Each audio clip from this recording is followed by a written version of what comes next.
ঘুমে প্রায় বিভোর হয়ে গিয়েছি। এমন সময় লক্ষ্য করলাম কেউ একজন আমার ঠোঁট জোড়াতে চুমু খাচ্ছে। শরীর অনেক ক্লান্ত, তাই চোখ মেলে তাকাবার মতন শক্তি জোগাতে পারছি না যে কে আমার ঠোঁটে চুমু খাচ্ছে। তার মধ্যে মাতাল করা একটি স্মেল নাকে ভেসে আসছে। একটু পর ফজরের আজান হলো। আজানের সুর শুনে লাফিয়ে বিছানা থেকে উঠে গেলাম। আশেপাশে তাকিয়ে কাউকেই দেখতে পেলাম না। বেশ অবাক হলাম কাউকে দেখতে না পেয়ে, কারণ একটু আগে কিছু একটা অনুভব করছিলাম আমি। কেউ একজন আমার ঠোঁট জোড়ায় চুমু খাচ্ছিল। মাথায় যেন কিছু ঢুকছে না। ধুর, আমার কথা ভুল হচ্ছে না তো? আমি মনে হয় ঘুমের ঘর উল্টাপাল্টা স্বপ্ন দেখেছি। বিছানা ছেড়ে উঠে গিয়ে অজু করে নিলাম, কারণ ফজরের নামাজ পড়তে হবে। নামাজ শেষ করে খাটের ওপর বসে আছি, তখন অনুভব করলাম ঠোঁট জোড়া মধুর মতন মিষ্টি হয়ে আছে। মনে হয় যেন কয়েকশো কেজি মধু আমি শ্রবণ করেছি। এমন সময় সৎমা চেঁচিয়ে উঠল, এই যে নবাবের ছেলে, বিছনা ছেড়ে উঠে পড়ুন আর রেডি হয়ে কাজে চলে যান। আজকে রাতে যেন 5,000 টাকা হাতে পাই আমি। আম্মু, এত টাকা আমি কই পাবো? আমার সারাদিনের কামাই মিলে তো 1,000 খানেক টাকা হয় না, সেখানে 5,000 টাকা কিভাবে? সে আমি জানি না। বাসায় বাজার শেষ হয়ে আসছে, বাজার করতে হবে। টাকা তুমি কিভাবে জোগাড় করবে সে তুমি জানো। এত কিছু ভেবে আমার লাভ নেই, আমার চাই শুধু টাকা। যাও, এবার ফটাফট গিয়ে কাজে লেগে যাও। চুপচাপ বসে আছি। আজ মা বেঁচে নেই বলে এমন অত্যাচার সহ্য করতে হচ্ছে আমাকে। এখনো রাত শেষ হয়নি, আর উনি এসে পাহাড় সমান বোঝা চাপিয়ে দিল। আচ্ছা, আমায় কিছু খেতে দাও মা, খেয়ে কাজে চলে যাচ্ছি। খাবার মতন কোনো কিছু নেই ঘরে, থাকলেও সেটা আমার আর আমার মেয়ের জন্য। না খেয়ে কাজে চলে যাও। রাতে এসে 5,000 টাকা বুঝিয়ে দেবে, তারপরে তোমার কপালে খাবার জুটবে। সৎমার কথাগুলো শুনে চোখ জোড়া ঘোলাটে হয়ে আসছে। আসলেই মা আর সৎমার মধ্যে আকাশ পাতাল ব্যবধান। সারাটা দিন কুলির মতো খাটাখাটুনি করব, কিন্তু তাও দিন শেষে সুখ জিনিসটা কপালে জুটবে না। না খেয়ে রাতে শেষ ভাগে বেরিয়ে পড়লাম কাজের জন্য। স্টেশনের দিকে হাঁটা দিচ্ছি, যেতে যেতে আসুন পরিচয় হয়নি। আমার নাম তো সকলেই জানেন, নতুন করে বলার কিছু নেই। পড়ালেখা ইন্টার পর্যন্ত করার সুযোগ হয়েছে, পরে সৎমার কারণে বাবা মার পড়ালেখা অফ করে দেয়। পরিবার বলতে তেমন কেউ নেই, সৎমা আর বাবা, আর সৎমার একটা বোন আছে, নাম সামিয়া। বাকি সমস্ত কিছু গল্পের সাথে থাকলেই জেনে যাবেন। স্টেশনে গিয়ে দেখি কেউ নেই, চুপচাপ করে বসে আছি। কি করব, কিভাবে রাতের মধ্যে 5,000 টাকা জোগাড় করব ভেবে পাচ্ছি না। সকাল 7টা থেকে আবার কাজে যেতে হবে। ভেবেছি স্টেশনে এসে হয়তো কুলিগিরি করে আলাদা করে কিছু পয়সা কামাবো, কিন্তু তার হলো না। এমন অল্প বয়সী একটা মেয়ে আমার দিকে এগিয়ে আসে। এই যে শুনছেন? হ্যাঁ বলুন। বলে মেয়েটার দিকে তাকাতে আমার চোখ জোড়া কপালে উঠে গেল। হাঁ করে মেয়েটার দিকে তাকিয়ে আছে। একটা মেয়ে এতটা সুন্দর কি করে হতে পারে, তা নিজের চোখে না দেখলে কখনোই বিশ্বাস করতে পারতাম না। মনে হচ্ছে জান্নাত থেকে পালিয়ে এসেছে। এই যে এমন করে কি দেখছেন? মেয়েটার কথায় হুঁশ ফিরে আসে। না, কিছু না, আমার একটা উপকার করতে পারবেন? তার বিনিময়ে আপনার যত টাকা লাগে আমি দিয়ে দিব। জি, কি কাজ বলুন। আমাকে আপনার শহরটা ঘুরিয়ে দেখাবেন? সারা শহর ঘুরবো, আর আপনি আমার সাথে থাকবেন। খুশিতে ভেতরটা ফেটে যাচ্ছে। যাক, বেশি না, 5,000 টাকা দাবি করব। আচ্ছা, কিন্তু 5,000 টাকা দিতে হবে আমাকে। ওকে, দিব। সেদিন আর কাজে গেলাম না। মেয়েটাকে নিয়ে সারা শহর ঘুরবো। দিনের আলো ফুটেছে হালকা হালকা। একটা সিএনজি ঠিক করলাম। শুরুতে ওনাকে আমাদের শহরের সবচাইতে বড় পার্কটাতে ঘোরাবো। সিএনজিতে বসে আছি, ঠিক তখনই রাতে সেই মাতাল করে স্মেলটা নাকে আসলো। বেশ অবাক হয়ে তাকিয়ে আছে ওনার দিকে, কিছু বুঝলাম না। সিএনজিওয়ালা মামা পার্কের সামনে গিয়ে থামলো। উনি ভাড়াটা চুকিয়ে দিল। তারপর ওনাকে নিয়ে পার্কের ভেতরে ঢুকলাম। সবাই আমাদের দিকে হাঁ করে তাকিয়ে আছে, কারণ আমার জামা কাপড়ের ঠিক ঠিকানা নেই। তার উপরে উনি দামি জামা কাপড় পরে আছে। মানুষের মনে 1000টা প্রশ্ন ঘুরপাক খাচ্ছে। মানুষ হয়তো ভাবছে যে মেয়েটা আমার কিছু হয়। সারাদিন ঘোরাঘুরি করলাম ওনাকে নিয়ে। বিকেল বেলায় একটা রেস্টুরেন্টে গেলাম। খাবার খেয়ে যেই না বের হব, তখনই কয়েকজন ছেলে আমার পথ আটকায় আর ওনার সাথে অসভ্যতামো শুরু করে। এটা দেখে মেজাজ এতটা খারাপ হয়ে যায়, ছেলে একটারে গালে কষে একটা থাপ্পড় বসিয়ে দিলাম। বাকি অন্য একটা ছেলে এসে আমার হাতের মধ্যে ছুরি চালিয়ে দিল।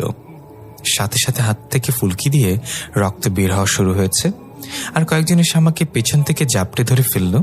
নড়াচড়া করার মতো তেমন কোনো স্কোপ নেই। আর যাকে থাপ্পড় মেরেছি সে ছেলেটা ওনার গায়ের মধ্যে হাত দিয়ে বসে। ভেতরে রাগে ফেটে যাচ্ছে। একটা মেয়ের ইজ্জত নষ্ট হচ্ছে আমার চোখের সামনে, কিন্তু আমি কিছুই করতে পারছি না। হঠাৎ এই ছেলেটা বিকট আওয়াজ করে চেঁচিয়ে ওঠে আর মাটিতে পড়ে যায়। যারা আমাকে পাকড়ে ধরেছিল তারা আমাকে ছেড়ে দিয়ে ওনার দিকে এগিয়ে যায়। ছেলেগুলো সেমভাবে চিৎকার করে মাটিতে লুটিয়ে পড়ে। কি হচ্ছে, মাথায় তো কিছুই কাজ করছে না। উনি কি এমন করলো যে ছেলেগুলো মাটিতে লুটিয়ে পড়ল? উনি আমার দিকে এগিয়ে আসে, হাত থেকে তখনও অঝরে রক্ত পড়ছে। এই দেখি, আপনার হাতে কতটুকু লেগেছে? না ম্যাডাম, কিছু হয়নি, আমি ঠিক আছি। এই ছেলে, একদম বেশি কথা বলবেন না, হাতটা দেখাতে বলেছি। হাতটা ওনার দিকে এগিয়ে দিলাম। আল্লাহ, হাতটা কতখানি কেটে গেছে, দেখি চলেন আমার সাথে। উনি আমাকে নিয়ে গিয়ে একটা জায়গায় বসায়। দেখি, চোখ বন্ধ করেন। কেন কেন কেন চোখ বন্ধ করবো কেন? আরে যেটা বলেছি সেটা করেন। চোখটা বন্ধ করতেই উনি আমার হাতটা ধরে ক্ষত জায়গাটার মধ্যে একটা চুমু বসিয়ে দিল। 1000 ভোল্টের একটা শক খেলাম। আল্লাহ, কি করলো উনি এটা? হ্যাঁ, এবার চোখ খুলেন। চোখ খুলে দেখি হাতের রক্ত পড়া বন্ধ হয়ে গেছে, আর এখন ব্যথাও লাগছে না। কি করলেন আপনি এটা? যা করার করেছি, সেটা আপনার না জানলেও চলবে। এখন চলেন। আচ্ছা চলেন। তারপর ওনাকে নিয়ে আবার গাড়িতে উঠে গেলাম। শোনেন, বাসায় গিয়ে রেস্ট করবেন, আর এই যে খামটা নিন, বাসায় গিয়ে খুলবেন সেটা। উনি আমাকে বাসার সামনে নামিয়ে দিয়ে চলে গেল। অবাক চোখে তাকিয়ে আছে ওনার চলে যাওয়ার দিকে। মানুষটা খুব ভালো, কিন্তু কে উনি? কি তার পরিচয়? কোথায় থাকেন? নাম কি? কিছু জানা হলো না। সারাদিন কোনো এক মোহের মধ্যে দিন পার হয়ে গেল। মাগরিব হয়ে এসেছে প্রায়। বাসায় ঢুকতেই সৎমার চেঁচামেচি শুরু। তুই এত আগে বাড়ি কেন এসেছিস? শরীর ভালো না তাই চলে এসেছি। আমার টাকা এনেছিস? না, টাকা জোগাড় হয়নি। নবাবজাদা, আর শুধু খেতে আসিস তুই? তোর খাওয়া দাওয়া সব বন্ধ। রুমে এসে বসে আছি। ওনার দেয়া খামটা পকেট থেকে বের করে খুললাম। খামটা যেই না খুললাম, চোখ জোড়া কপালে উঠে গেল। 1000 নোট সব কয়টা কম হলেও 50,000 টাকা তো হবেই। সেখান থেকে 10,000 টাকা নিয়ে সৎমার কাছে চলে গেলাম। গিয়ে সোজনার মুখের উপরে টাকাগুলো ছুঁড়ে মারলাম। ধরেন আপনার টাকা। 5,000 টাকা বলেছেন, 10,000 দিয়েছি। আর একটা কথা মাথায় রাখবেন, আপনি কোনোদিন কারোর মা হওয়ার যোগ্যতা রাখেন না। যে মা টাকার জন্য সন্তানকে খাবার দেয় না, সে মা নামের কলঙ্ক। বলি রুম থেকে বের হয়ে আসলাম। ছাদে দাঁড়িয়ে আছে, এমন সময় আব্বু এসে শাসিয়ে গেল যে ওর মার সাথে বেয়াদবি করেছে, নেক্সট টাইম করলে আমাকে ঘর ছাড়া করবে। হ্যাঁ, কপাল। বাবার দুঃখগুলো বোঝে না, সবাই খালি নিজের মতন করে চাপিয়ে দিয়ে চলে যায়। রাতে আর খাবার খেলাম না। বাবার কথা শোনার পর আর খাওয়ার ইচ্ছে নেই। রাত 2টা বাজে। চোখ বুজে শুয়ে আছি, ঘুম আসছে না। এমন সময় কিছুটা অনুভব করলাম। চোখটা হালকা করে মেলে দেখি একটা ছায়ামূর্তি আমার পাশে বসে আছে। এটা দেখি তো বুকের মধ্যে ধুকপুকানি শুরু হয়ে গেল। ছায়ামূর্তিটা বসা থেকে উঠে আমার শরীরটাকে নিজের দখলে করে নিল। আমার উপরে শুয়ে ঠোঁট জোড়া নিজের দখলে করে নিয়েছে। তার মানে গতকাল কোনো স্বপ্ন দেখেছিলাম না। সবটা ক্লিয়ার হয়ে আসছে আস্তে আস্তে। ঠোঁটে চুমুক খাওয়া সেই মাতাল করে স্মেল। বিছানার পাশে লাইটের সুইচ ছিল। ঠুস করে সুইচটা চাপ দিয়ে উঠে বসে পড়লাম। অবাক করার বিষয়, কাউকেই দেখতে পেলাম না। কি হচ্ছে কি আমার সাথে? না, এর কিছু একটা করা দরকার। ওয়েট, বুদ্ধি পেয়েছি। বিছানা ছেড়ে উঠে পাকের ঘরে চলে গেলাম। তারপর তেতো জাতীয় কিছু একটা ঠোঁটের উপর লাগিয়ে দিলাম। আমি জানি সে আবার আসবে। রুমে এসে লাইট অফ করে শুয়ে আছি। ঘণ্টাখানেক পর আবার কারোর উপস্থিতি টের পেলাম। আমি শিওর যে সে ছায়ামূর্তিটার কাজ। ছায়ামূর্তির এসে আমাকে জড়িয়ে ধরে ঠোঁটটাতে চুমু বসিয়ে দিল। বাছা দহন এবার আর চুমু খেতে পারবে না। ঠোঁটে তেতো লাগিয়ে রেখেছি। ছায়ামূর্তিটা আমাকে অবাক করে দিয়ে সজোরে একটা থাপ্পড় বসিয়ে দিল গালের মধ্যে। থাপ্পড়টা এত জোরে মেরেছে যে মনে হচ্ছে এখনই জান বের হয়ে যাবে। তখনই পাশ থেকে কান্নার আওয়াজ ভেসে আসলো। কে একজন ফুপিয়ে ফুপিয়ে কান্না করছে। ছায়ামূর্তিটা এসে আমাকে জড়িয়ে ধরে ঠোঁটটাতে চুমু বসিয়ে দিল। একে আমাকে থাপ্পড় মারল কি? আবার একটা থাপ্পড় বসিয়ে দিল গালের মধ্যে। এবার আর কিছু বললাম না, চুপচাপ গালে হাত দিয়ে বসে আছি। কারণ কথা বললে আবার যদি থাপ্পড় মেরে দেয়। অদৃশ্য থেকে আওয়াজ আসলো, তুই ঠোঁটে তেতো লাগিয়েছিস কেন? চুপ করে আছি, ভয় কোনো কথা বেরোচ্ছে না মুখ দিয়ে। আওয়াজটা কেমন যেন ভয়ঙ্কর ছিল। মনে হচ্ছে যেন কেউ আমার উপরে খুব রেগে কথা বলছে। কি রে, কথা বলছিস না কেন? না, আরেকটা লাগিয়ে দিব? আমাকে কাঁদাস? হ্যাঁ, আসলে কে জানি আমার ঠোঁটে চুমু খাচ্ছিল, তাই তেতো লাগিয়ে দিয়েছি যাতে করে চুমু খেতে না পারে। তুই আমার চুমু খাওয়ার ব্যাঘাত ঘটিয়েছিস, তোকে আজকে আমি শেষ করে দিব বলে গলা চেপে ধরে। ছায়ামূর্তিটা গলা চেপে ধরেছে, মনে হচ্ছে যেন তার বারাম হাতে ছাই দিয়েছে। নড়াচড়া করার মতো শক্তি পাচ্ছি না, দমটা মনে হচ্ছে এখনই বের হয়ে যাবে। তখনই মাথায় আসলো খাটের পাশে তো লাইটের সুইচ আছে, সেটা জ্বালিয়ে দিই। কোনো মতো হাতটা সুইচের কাছে এগিয়ে নিলাম, লাইটটা জ্বালাবো বলে তখনই ছায়ামূর্তিটা আমার হাতটা চেপে ধরল। এই, তোর কত বড় সাহস যে তুই আবার লাইট জ্বালাতে যাচ্ছিলি? একে একে 2টা ভুল করলি তুই। প্লিজ আমায় মাফ করে দিন। আপনার সাথে যা ইচ্ছা হয় করেন আমার সাথে, কিন্তু প্লিজ গলাটা ছেড়ে দিন, আমার খুব কষ্ট হচ্ছে। ছায়ামূর্তির সাথে সাথে আমার গলা ছেড়ে দিল। হাফ ছেড়ে বাঁচলাম, মায়া লেগে গেছে তাই ছেড়ে দিয়েছি। দ্বিতীয়বার যেন এমন ধরনের ভুল না হয়। যাও, এবার গিয়ে মুখে মিষ্টি জাতীয় কিছু লাগিয়ে এসো। আচ্ছা যাচ্ছি। হ্যাঁ যাও, কিন্তু ভুলেও লাইট অন করবে না। অন্ধকারে হাতিয়ে হাতিয়ে পাখির ঘরে চলে গেলাম, গিয়ে মধুর বোতলটা নিয়ে ঠোঁটের উপরে মধু লাগিয়ে দিলাম। তারপর রুমে আসলাম। ছায়ামূর্তিটা বিছানার উপরে বসে আছে, চেহারা দেখা যাচ্ছে না, তবে আবছা আলোয় স্পষ্ট বোঝা যাচ্ছে যে এখানে কেউ একজন বসে আছে। কাছে যেতেই ছায়ামূর্তিটা আমাকে জড়িয়ে ধরল। অবাক হয়ে আছি, আল্লাহ, এ কি হচ্ছে আমার সাথে? কোন পেতনির পাল্লায় পড়লাম আমি? তখনই ছায়ামূর্তিটা বলে উঠল, এই যে একদম উল্টাপাল্টা ভাববে না, আমি কোনো পেতনি টেতনি না। ও মাই খ্যাত, that, oh my god, shocked খেয়ে কি সব উল্টাপাল্টা ইংলিশ বের হচ্ছে মুখ দিয়ে। মনের কথা উনি কি করে জানলেন? না, আর কিছু ভাবা যাবে না। উল্টোপাল্টা কিছু ভাবলে পরে ঘাড় মোটকে দেবে। অনেক কিছু ভেবে ফেলেছ, এখন আমার কাজ আমাকে করতে দাও। কি কাজ? চুমু খাবো তোমার ঠোঁটে। ও আল্লাহ, এই ছায়ামূর্তিটা কি পেয়েছে আমার ঠোঁটে? ঠোঁট জোড়া আবার ছায়ামূর্তিটা নিজের দখলে করে নিল। পাক্কা 1 ঘন্টা পর ছেড়েছে আমাকে। জোরে জোরে নিঃশ্বাস নিচ্ছি, মনে হচ্ছে কলিজাটা গলে মুখ দিয়ে বের হয়ে যাবে। এই ছেলে শোনো, হাঁপানির জ্বালায় কথা বের হচ্ছে না মুখ দিয়ে, তাও বহু কষ্টে কথার জবাব দিলাম। হ্যাঁ বলেন, কাল থেকে ওসব আর করবে না, মুখে তেতো টেতো কিছু লাগাবে না। আমি রোজ এসে তোমার ঠোঁটে চুমু খাবো। কাল থেকে যদি উল্টোপাল্টা কিছু করো তাহলে একদম ঠাটিয়ে একটা লাগিয়ে দিব। না না, আর কোনোদিনও ভুলেও তেতো টেতো লাগাবো না। কিন্তু একটা জিনিস বলেন তো, আপনি আমার ঠোঁটে কি পেয়েছেন? সেটা তোমার না জানলেও চলবে, সময় হলে সব জেনে যাবে।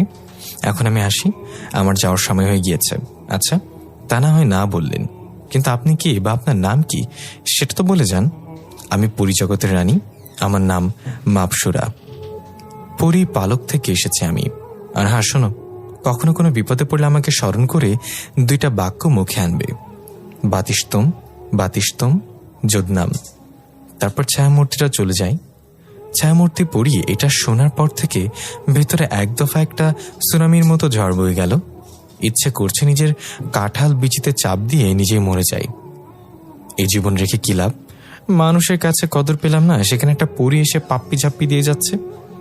সে রাতে আর চোখ এক করতে পারলাম না, গা গরম হয়ে আসছে, মনে হচ্ছে জ্বর আসবে। ফজরের নামাজের সময় হয়ে এসেছে, বিছানা ছেড়ে উঠে নামাজ পড়ে নিলাম। গাটা এখন একটু হালকা হালকা লাগছে, জ্বরের ভাবটাও চলে গিয়েছে। একটু পর সৎমা দেখি নাস্তা নিয়ে রুমে হাজির। এই নে, তোর জন্য নিজের হাতে নাস্তা বানিয়ে এনেছি। চোখগুলো বড় বড় করে তাকিয়ে আছে আমার দিকে। এ কি দেখছি আমি? এটা কি আসলে আমার সৎমা? আরে এত অবাক হচ্ছিস কেন? কাল রাতে তুই 10,000 টাকা দিলি, মনটা একদম খুশিতে ভরে গেছে। তার উপরে তোর বাবা বলল মাহারা ছেলেটাকে নিজের মতো করে স্নেহ মমতা দিতে, তাই ভাবলাম তুই তো সকাল সকাল কাজে যাবি, তোর জন্য ভালো কিছু নাস্তাও বানিয়ে রাখি। সৎমার কথা শুনে কি বলবো ভেবে পাচ্ছি না। দুনিয়ায় মানুষ আসলে বড়ই অদ্ভুত, চাহিদা পূরণ করতে পারলে সবার কাছে প্রিয় পাত্র হওয়া যায়। গতকাল সকালে খেতে পর্যন্ত দেয়নি, আর আজ চুপচাপ নাস্তা করে নিলাম। তারপর একটা রেস্টুরেন্টে গিয়ে কাজ করে বের হয়ে গেলাম, কারণ আজ সরাসরি ডিউটিতে যাব। স্টেশনে কাজের জন্য যেতে হবে না। ডিউটিতে যেতেই মালিক চেঁচিয়ে উঠল আমার উপরে, কিরে কাল আসিসনি কেন? মালিক, কালকে একটু বিজি ছিলাম তাই আসতে পারিনি। আমার কাছ থেকেও তোর কাজ বড় হয়ে গেছে, হ্যাঁ, যে বিজি ছিলি। ক্ষমা করে দিন মালিক, আর কোনোদিন এমন হবে না। এভাবে ক্ষমা করে দিলে বললে তো আর হবে না, তোকে আর সারাদিন ডিউটি করতে হবে। একটা পার্সেল দিয়ে বলল গ্রাহকের কাছে পৌঁছে দিতে। অমুক জায়গায় খাবারের পার্সেল অর্ডার করেছে। পার্সেলটা নিয়ে রওনা হলাম। হোন্ডা করে যাচ্ছি, এমন সময় চৌরাস্তার মোড়ে জ্যাম লাগে। 30 মিনিট যাবৎ জ্যামে আটকে আছি। আমার সামনে বরাবর একটা মাইক্রো, তার একটু আগে একটা বড় ট্রাক, যেটাতে গাছ দিয়ে ভর্তি। জ্যাম ছোটা মাত্রই গাড়ি গোড়া থেকে চলতে শুরু করে দেয়। হঠাৎ এই সামনে যে ট্রাকটা ছিল সেটার বাঁধন খুলে গাছের কয়েকটা বড় বড় টুকরো রোডের উপর পড়ে। আমার আগে যে মাইক্রোটা ছিল সেটা রানিংয়ে ছিল, যার ফলে গাছের টুকরোগুলো মাইক্রোটার উপরে গিয়ে আছড়ে পড়ে আর মাইক্রোটা 2-3 পাল্টি খেয়ে আমার হুন্ডা বরাবর এগিয়ে আসে। হায় আল্লাহ, আমি শেষ। আমি পুরো মাটির সাথে মিশে যাব। জীবনের শেষ নিঃশ্বাসটা মনে হয় এখনই ত্যাগ করব। এমন সময় মাপসুরার এর কথাটা মনে হয়।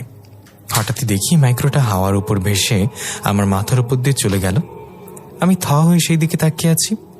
তখন কেউ একজন পেছন থেকে আমার কাঁধে হাত রাখলো। এই, আপনি ঠিক আছেন তো? আমাকে স্মরণ করতে আর একটু দেরি করলেই তো ঘটনা খারাপ হয়ে যেত। পেছনে ফিরতে দেখি গতকালের সেই মেয়েটা। উনি এখানে কেন?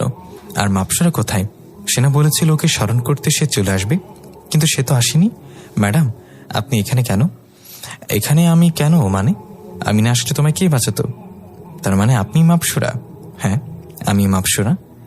এটা শুনে 1000 ভোল্টের একটা শক খেলাম। আমাকে চুমু খাওয়া ছায়ামূর্তিটা দেখতে এত সুন্দর, আমার চোখে বিশ্বাস করতে পারছি না। খুশিতে মাপসুরাকে জড়িয়ে ধরে ওর গালের মধ্যে একটা চুমু বসিয়ে দিলাম। এই, এটা কি করলে তুমি? মাপসুরা এর কথা শুনে হুঁশ ফিরে আসলো। আল্লাহ, এটা কি করে বসলাম আমি? ম্যাডাম, সরি, আসলে আমি নিজেকে কন্ট্রোল করতে পারিনি। এমনটার কোনোদিন হবে না। আরে আরে আরে, এত ফর্মাল হচ্ছে কেন? আমি তো খালি জিজ্ঞাসা করেছি। তাছাড়া কি আর তোমার কিছু বলেছি নাকি যে এভাবে অনুতপ্ত হচ্ছ? না ম্যাডাম, আসলে আমি কিভাবে যে এমনটা করে ফেলেছি তা বুঝে উঠতে পারছি না। হয়েছে, থাক, আর বুঝে উঠতে হবে না। আর আমাকে ম্যাডাম ম্যাডাম করবে না, মাপসুরা বলে ডাকবে। আচ্ছা, তাহলে চলো এবার তোমায় নিয়ে ঘুরবো আর সারাদিন।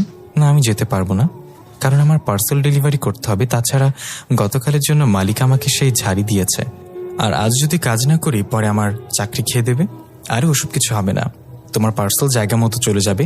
আর তুমি এখন আমার সাথে চলো। কি বলবো ভেবে পাচ্ছি না।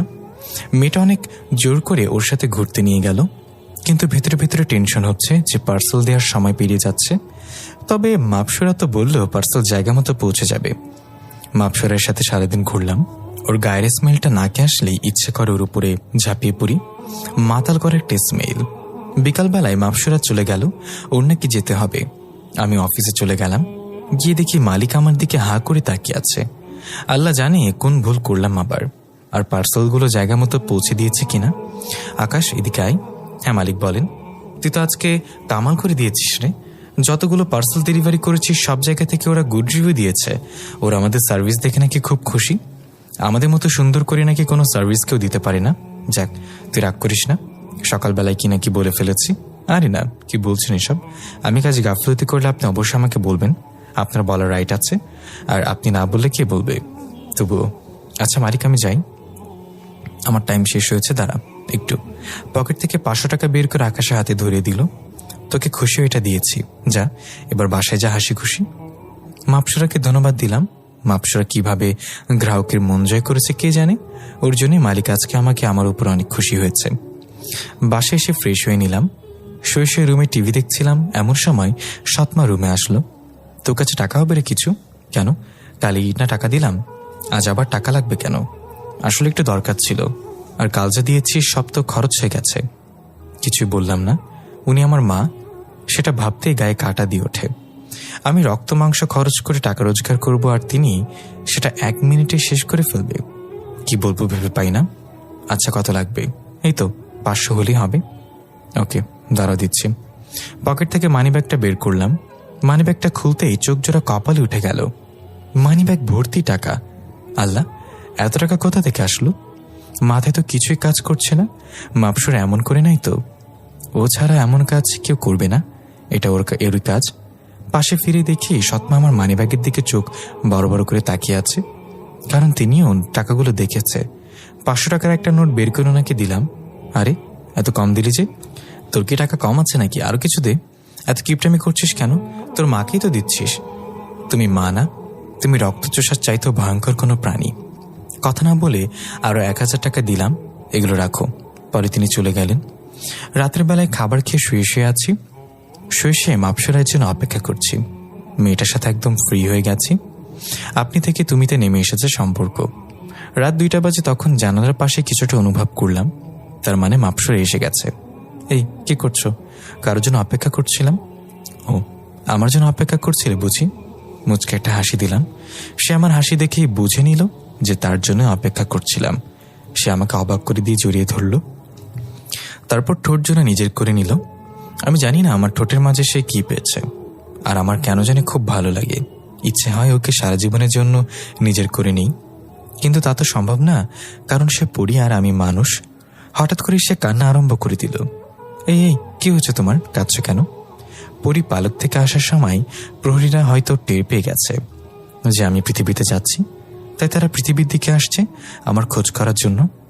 তো কি হয়েছে, তুমি তো তাদের সর্দার, তোমাকে তো তারা কোনো কিছুই বলবে না। তোমাকে কে বলেছে যে আমাকে তারা কিছু বলবে না? নিয়ম সবার জন্য সমান। পৃথিবীতে আসার অনুমতি নেই, আমি নিয়ম ভঙ্গ করেছি। জানি না ওরা আমার কি হাল করবে। আর আমি এখানে রানী হইনি, সামনে ঘোষণা করবে আমার বাবা। আর এখন যদি এসব কেউ জেনে যায় যে আমি নিয়ম ভঙ্গ করেছি, তাহলে আমাকে তারা মেরে ফেলবে। তাহলে আর কোনোদিন তোমার কাছে আসতে পারবো না, আর তোমার কাছে না এসে আমি থাকতে পারবো না। সবটা বোঝালাম, কিন্তু আমার কাছে না এসে থাকতে পারবে না কেন? গাধা, কিছু বুঝিস না তুই? আমি যে তোকে ভালোবাসি সেটা কি তোর এখনো বোঝার বাকি রয়েছে? মাপসুরের কথা শুনে চোখ জোড়া কপালে উঠে গেল। কি, মাপসুর আমাকে ভালোবাসে? চোখ বড় বড় করে ওর দিকে তাকিয়ে আছি। এভাবে তাকিয়ে আছিস কেন? আমার টেনশনে শরীর কাঁপছে আর তুই চোখ বড় বড় করে চেয়ে আছিস? আসলে তোমার কথা শুনে ভেতরটা পুরো মুচড়ে উঠেছে। দেখ, রাগ উঠবি না। কথাটা শুনে ভেতরটা মোচড় দিয়ে উঠেছে। এবার সত্যি তোর ভেতরটা আমি মুচড়ে দিব। আল্লাহ, না না, এমনটা করো না। আর তুমি এত রেগে যাচ্ছ কেন? তো কি করবো, নাচবো? এই, আমি কি তাই বলেছি নাকি? এই পক পক করবি না, আমি কি বলি সেটা মন দিয়ে শোন। হ্যাঁ বলো। ওরা আমার খোঁজ করতে করতে এখানে আসবে, আর তখন আমি ইশারা করলে ঠুস করে লাইটটা জ্বালিয়ে দিবি। সাথে সাথে ওরা রুমে আটকে যাবে আর আমি সেই সুযোগে পালিয়ে যাব। আর একটু পর আবার লাইটটা জ্বালিয়ে দিবি। আচ্ছা। একটু পরে মাপসরে ইশারা করতে লাইটটা জ্বালিয়ে দিলাম। তখন দেখলাম দুটো বিড়াল খাটের নিচে দৌড় দিল। এটা দেখে বুঝে গেলাম যে প্রহরীরা আটকে গেছে। একটু পর লাইট অফ করে দিলাম। তখনই দেখলাম দুইটা ছায়ামূর্তি জানলা দিয়ে বের হয়ে গেল। গা থরথর করে কাঁপছে। মানুষ মানুষের সাথে কথা বলতে ভয় পায়, আর আমি পরীর সাথে প্রেমালাপ করছি। তার উপরে প্রহরীকে আটক করে রেখেছি। সারা রাত আর ঘুম হলো না। মাপসুরা ঠিকঠাক মতন পৌঁছেছে কিনা সেটা নিয়ে টেনশন হচ্ছে, কারণ মেয়েটা যে আজ আমায় কিছু বলে গেল। মানুষজন ভালো না বাসলেও একটা পরি তো আমায় ভালোবাসে, আর তার ক্ষতি তো আমি চাই না।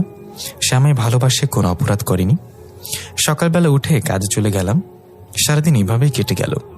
রাতের বেলায় খেয়ে দিয়ে মাপসুরের জন্য অপেক্ষা করছি। ফজরের আজান পর্যন্ত অপেক্ষা করেছি, কিন্তু সে আসেনি। টেনশনে ভেতরটা ফেটে যাচ্ছে, না জানি ওর কোনো বিপদ হয়েছে কিনা।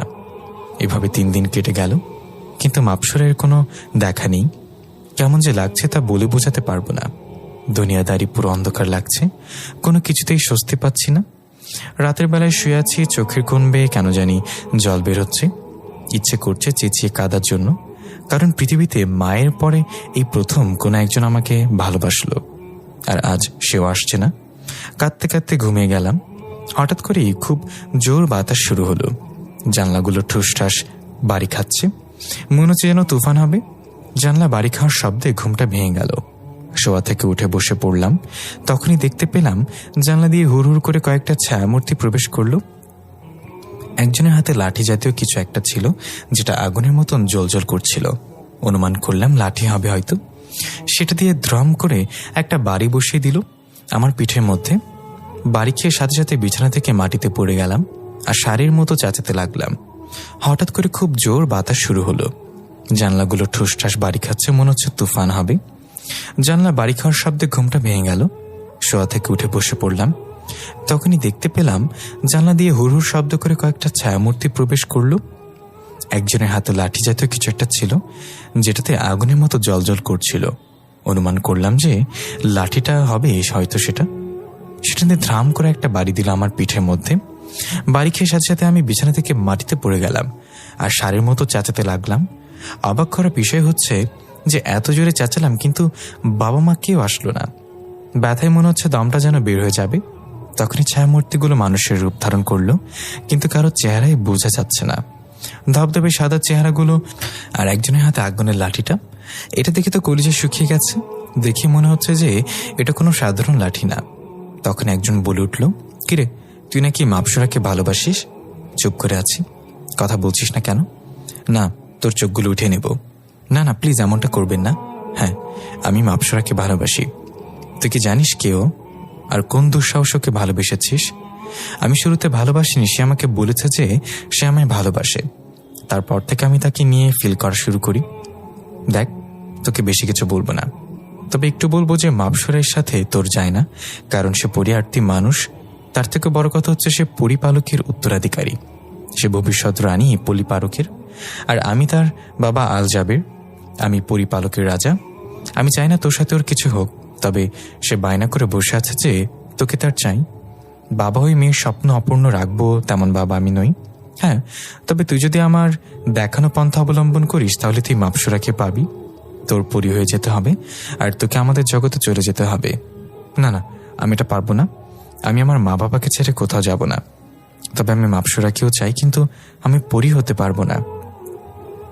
তাহলে তোর ভালো, তুই বোঝ। তবেই তোকে কিছুটা সময় দিলাম ভাবার জন্য। ভেবে চিনতে পরে জবাব দিস। এখন আমাদের সময় আমাদের যাওয়া দরকার। আর হ্যাঁ, তোকে আসার সাথে সাথে লাঠিটা দিয়ে বাড়ি মেরেছি কেন জানিস? জানিস তো? তাহলে শোন। বাড়ি মারার তোর সমস্ত খেয়াল ছিল তোর শরীরের দিকে, আর আমার সেই সুযোগে আমাদের রূপ পরিবর্তন করে নিয়েছি। না হয় তুই যদি আমাদের রূপ পরিবর্তন করা দেখতি তাহলে তোর চোখ অন্ধ হয়ে যেত, তাই এমনটা করতে হয়েছে। এটা বলে আরেকটা বাড়ি বসিয়ে দেয় আকাশের পিঠে। আবার চেঁচিয়ে উঠলাম সারের মতো করে। এই সুযোগে ওরা রূপ পরিবর্তন করে চলে গেল। মাটি থেকে বিছানায় উঠে গা এলিয়ে দিলাম। ব্যথায় শরীরটা কাতর হয়ে গিয়েছে। এত সময় ওনারা সামনে থাকায় ব্যথাটা তেমন একটা অনুভব হচ্ছিল না, কারণ ফোকাস ওনাদের দিকে ছিল। কিন্তু এখন শরীরটা যেন হাল ছেড়ে দিয়েছে, আর সহ্য হচ্ছে না। অসহায়ের মতো শুয়ে আছি। শুয়ে বিছানার এপাশ ওপাশ গড়াগড়ি করছি, মনে হচ্ছে জ্বর আসতে চলেছে। গা আগুনের মতন গরম হয়ে গিয়েছে। একটু পর অনুভব করলাম কে একজন আমার রুমে এসেছে। ঘাড় ঘুরে তাকাবো সেই শক্তিটাও নেই শরীরে, তা বহু কষ্টে ঘাড় ঘোরালাম। ঘাড় ঘোরাতেই তো বড় ধরনের একটা শক খেলাম। মাপসর আমার পাশে বসে আছে। এই, তুমি এখানে কেন? কোনো উত্তর নেই। এই, কথা বলছো না কেন? কি হয়েছে তোমার? সাথে সাথে মাপসরা হু হু করে কান্না করে দিল। আল্লাহ, এই কান্না করছো কেন?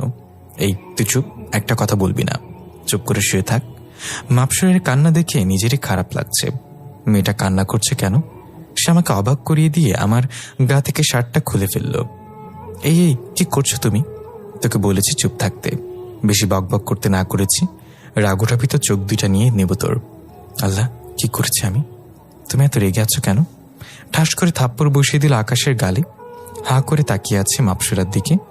এই, তোকে একটা কথা কতবার বলতে? হ্যাঁ বলেছি, হ্যাঁ চুপ থাকতে। এবার আর কোনো কথা বললাম না। এবার তো থাপ্পড় মেরেছে। আল্লাহ জানে রাগের মাথায় পরের বার কি করবে। মাপসরা আমার শার্টটা ফুলের উপর ছুঁড়ে মারল, তারপর আমার পিঠের মধ্যে চুমু খেতে আরম্ভ করলো। যেখানে ওরা আমাকে মেরেছিল চুমু খাচ্ছে আর ফুপিয়ে ফুপিয়ে কান্না করছে। এই লক্ষ্মী পরি আমার কান্না করে না। তোকে আব্বু কত জোরে মেরেছে, একদম মায়া দেওয়া নেই ওনার মধ্যে। আমার কলিজাকে মারে। হ্যাঁ, আরেকবার খালি আমার কলিজার গায়ে হাত দিয়ে দেখুক, পুরো পরিপালক সহ কাঁপিয়ে ফেলবো আমি। আমার নামও মাপসরা।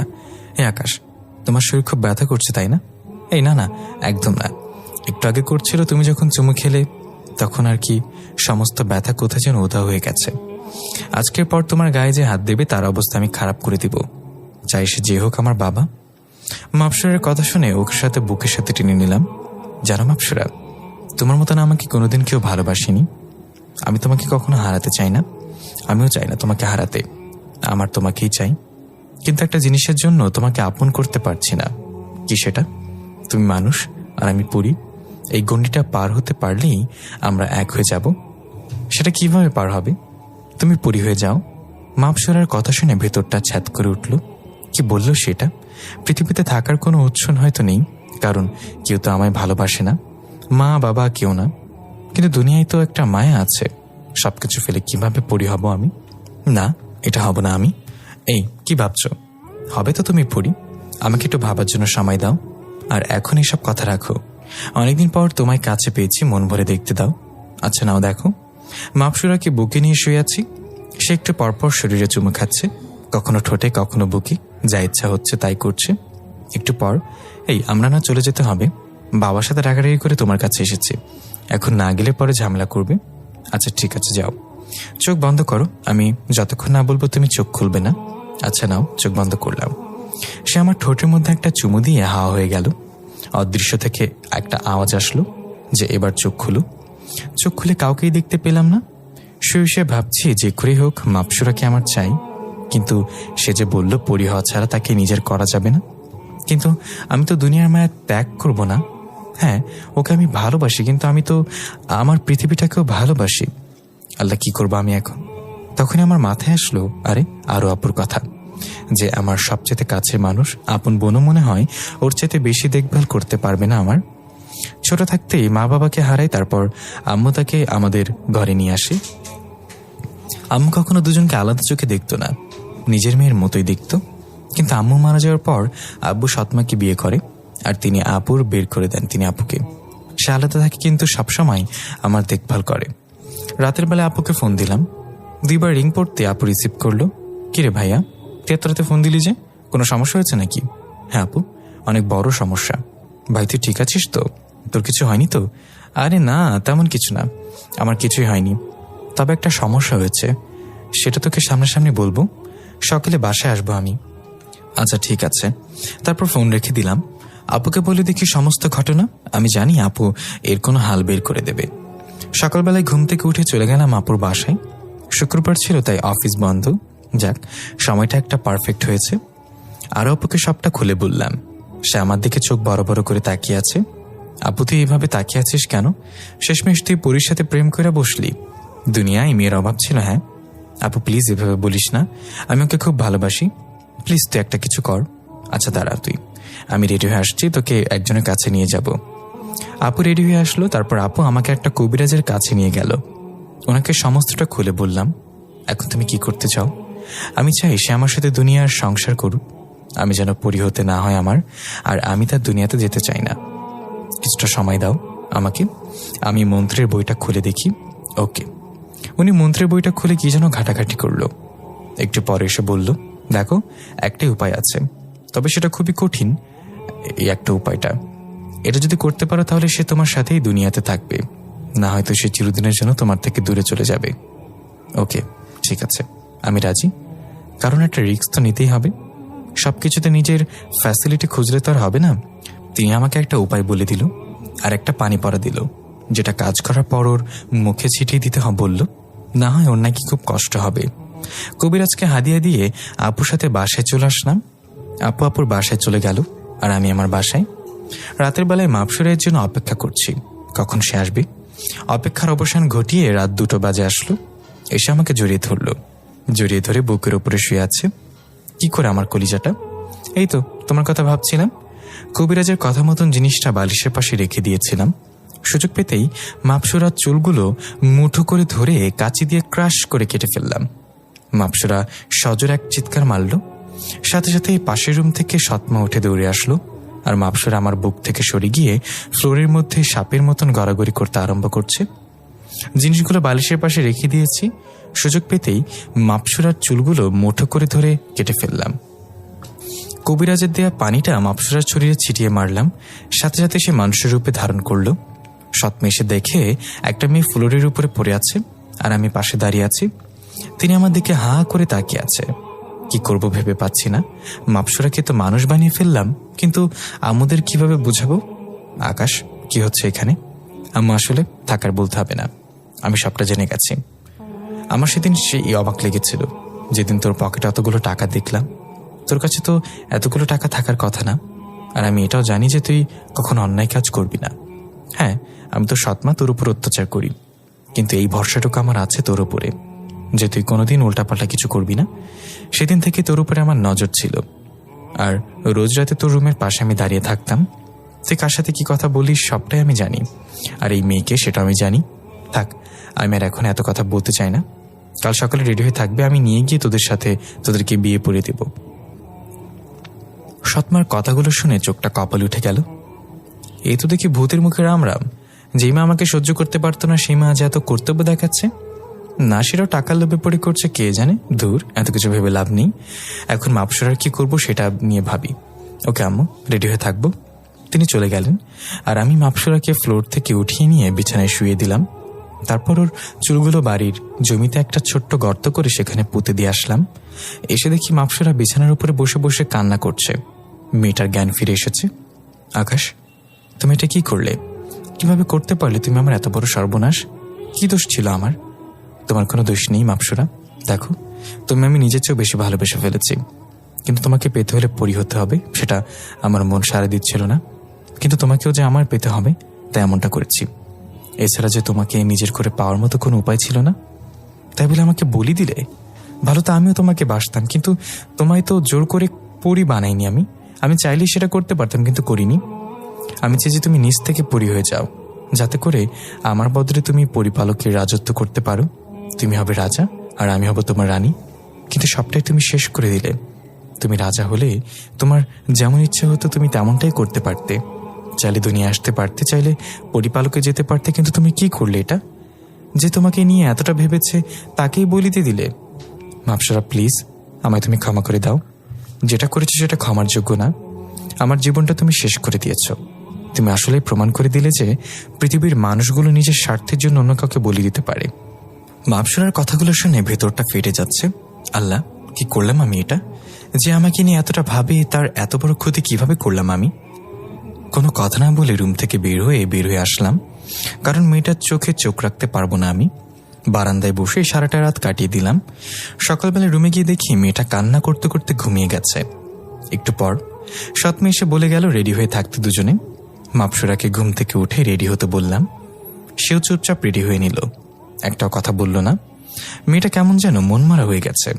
অবশ্য তার কারণটা আমার অজানা নয়। থাক, এখন এত কিছু ভেবে লাভ নেই। গিয়ে রেডি হয়ে নিই।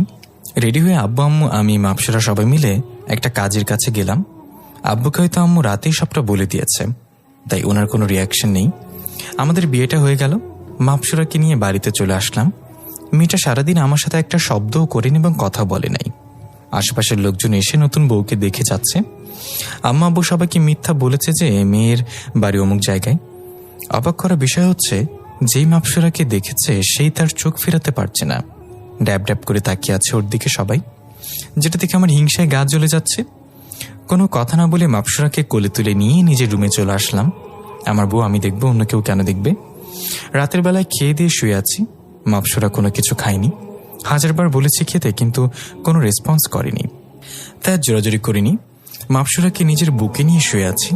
এমন সময় জানালার বাইরে তাকিয়ে দেখি দুনিয়াদারি মনে হয় এখনই উল্টে পাল্টে যাবে, এমন বাতাস শুরু হয়েছে। ধুলোবালি উড়ে চোখের উপরে আসছে। জানলা দিয়ে উল্টো উঠে জানালাটা বন্ধ করতে যাব, ঠিক সেই সময় কে একজন আমাকে ধাক্কা দিয়ে ফ্লোরে ফেলে দেয়। বেকায়দাভাবে ফ্লোরে পড়ায় হাতের উপরে সেইভাবে চোট লেগেছে। মাপসরার সাথে সাথে শোয়া থেকে উঠে দৌড়ে আসলো। এই এই কি হচ্ছে তোমার? জানি না, কে যেন আমার ধাক্কা দিয়ে মাটিতে ফেলে দিয়েছে। এটা না বলতেই দেখি কালকের ওনারা আমার দিকে হাঁ করে তাকিয়ে আছে। আজকে আরো কয়েকজন এসেছে, সবার হাতে আগুনের লাঠি। তার মানে এরা সবাই পরিপালকের ক্ষমতাবান ব্যক্তি। এই বালক, তুই এটা কি করলি? ছলনা করে আমার মেয়েটাকে আমার থেকে দূরে সরিয়ে দিলি। তোকে তো আজকে আমি মেরে ফেলবো বলে আগুনের লাঠিটা দিয়ে বাড়ি মারতে যাবে, তখনই মাপসরা লাঠিটা ধরে ফেলে। বাবা, এটা তুমি করতে পারো না। সে এখন আর একা নেই, তার জীবনের সাথে তোমার মেয়েও যুক্ত হয়ে গেছে। ওর কিছু হলে তোমার মেয়ের এই ক্ষতি হবে। হ্যাঁ, আমি জানি সে অন্যায় করেছে, সে আমার সাথে প্রতারণা করেছে, সে প্রতারক। কিন্তু ওর মতো প্রতারক যে আমি না। আমি ওকে কথা দিয়েছি যে ওর গায়ে কেউ হাতের একটা ফুলের টোকাও দিতে পারবে না আমি থাকতে। সো তোমরা ওর গায়ে হাত দিব না। মারি, তুই এটা কি বলছিস? যে ছেলে তোকে আমাদের থেকে দূরে সরিয়ে দিল, তুই তার রক্ষিতা হয়েই সামনে দাঁড়িয়েছিস। কি করব বাবা, এছাড়া তো আমার আর কোনো উপায় নেই এখন। পাশ থেকে একজন বলে উঠল, মহারাজ, আপনি আপনার মেয়েকে নিয়ে চলুন। ওকে যে করে হোক আমি পরি বানিয়ে দিব।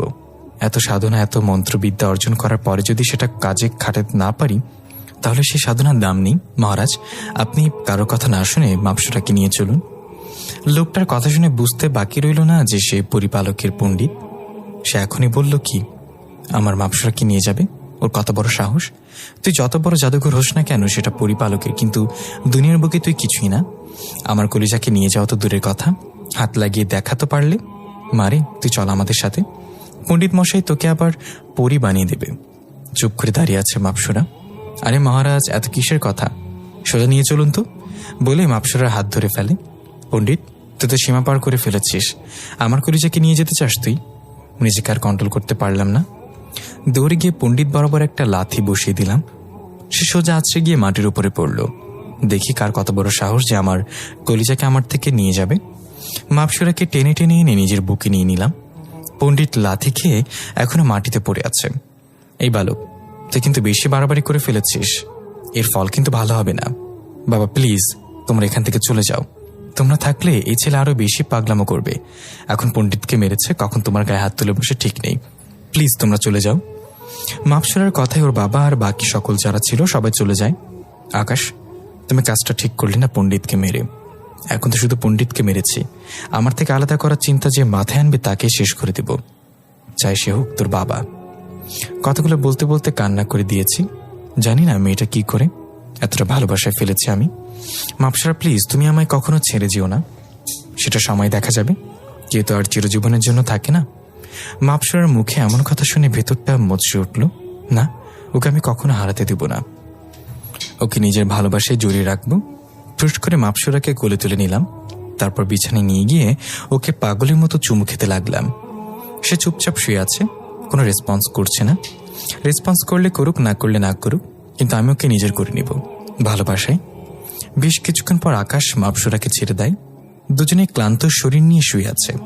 আকাশ শুয়ে শুয়ে ভাবছে যে ওদের একটা বেবি হলে হয়তো মাপসুরা স্বাভাবিক হয়ে যাবে আর সে তাকে মেনে নেবে। কিন্তু সে জানে না যে তার চিন্তা ভাবনার বাইরেও অনেক কিছু ঘটতে চলেছে। তার জীবনে কোনো কাল আসতে চলেছে, তার কোনো ধারণাই নেই। আকাশের হয়তো তার জীবনটাই চলে যাবে।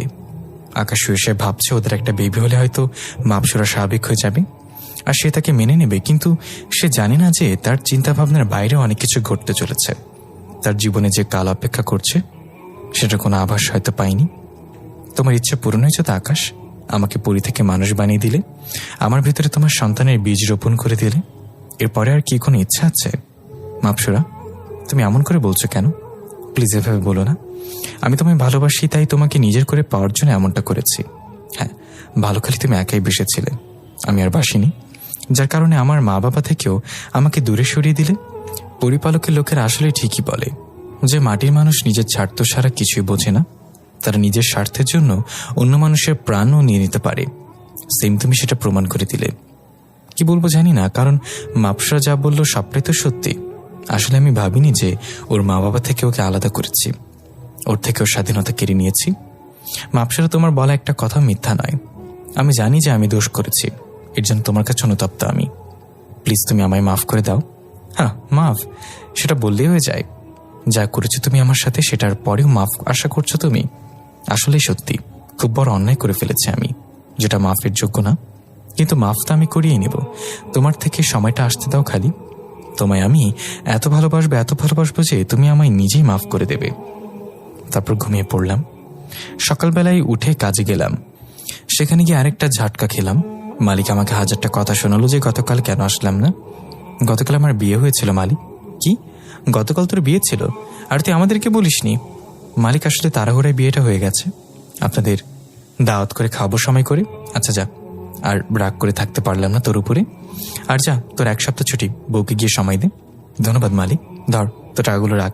5000 টাকা ধরিয়ে দিল। সেটা নিয়ে বাসায় চলে আসলাম। যদিও আমার কাছে টাকা ছিল, আস্তে আস্তে প্ল্যান করলাম যে মাপসুরাকে নিয়ে ঘুরতে বের হব।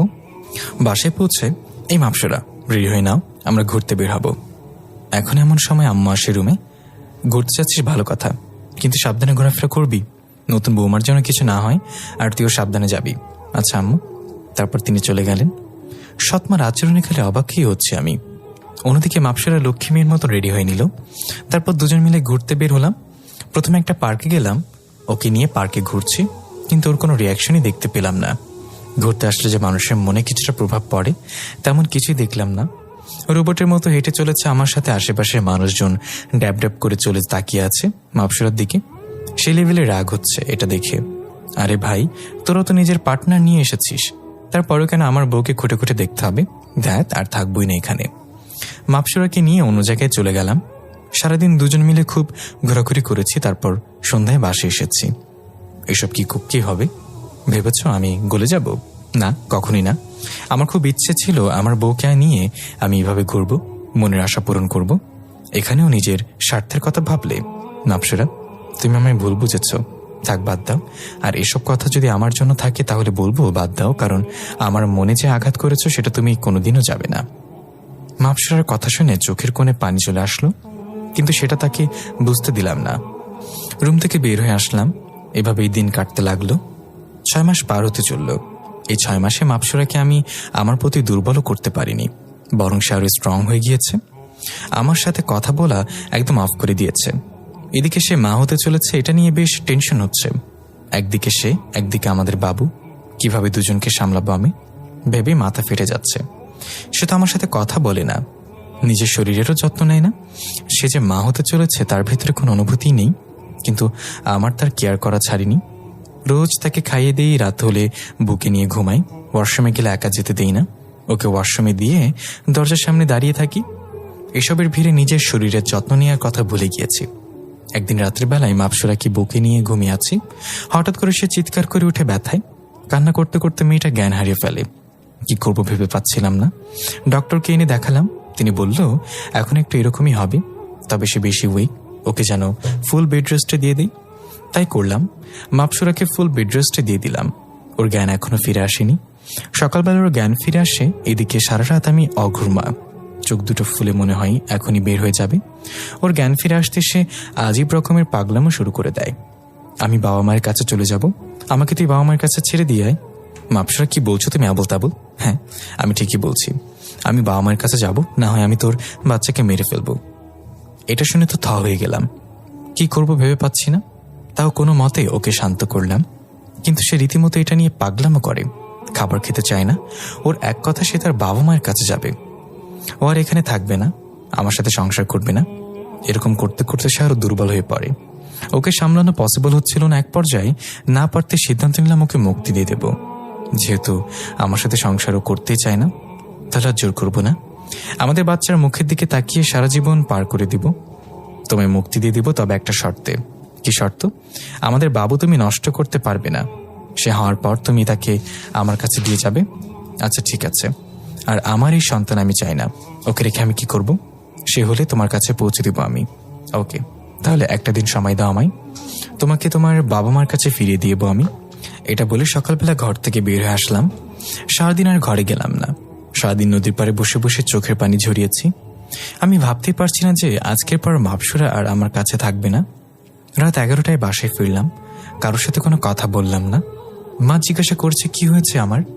আমি কিছুই বলিনি, চুপচাপ রুমে চলে এলাম। এসে দেখি মাপসরা আমার দিকে চেয়ে আছে। হয়তো কিছু একটা বলতে চাই, কিন্তু সেটা সুযোগ দিলাম না আমি।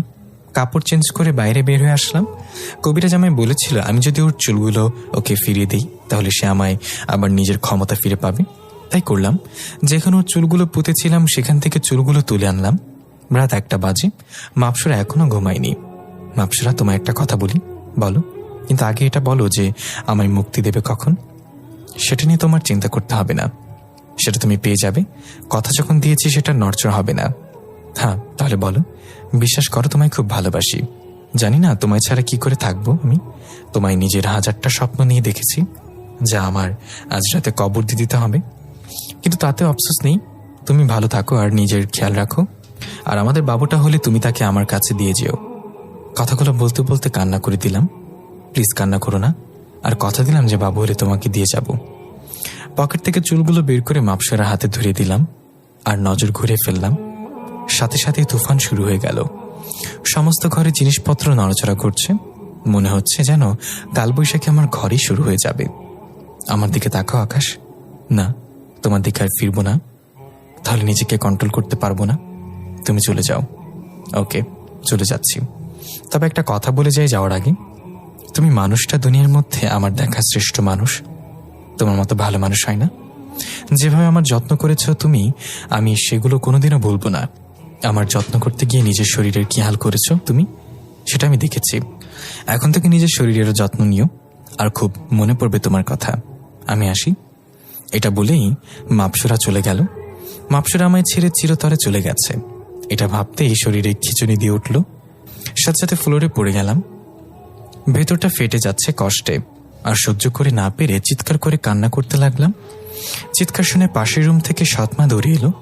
এসে আমাকে ফ্লোর থেকে উপরে পড়ে আছি দেখল, আর আমার মুখ থেকে অনবরত রক্ত বের হচ্ছে। মাপসুরার আমায় চিরতরে ছেড়ে চলে গেছে এটা ভাবতে এই শরীরে খিচুনি দিয়ে উঠল।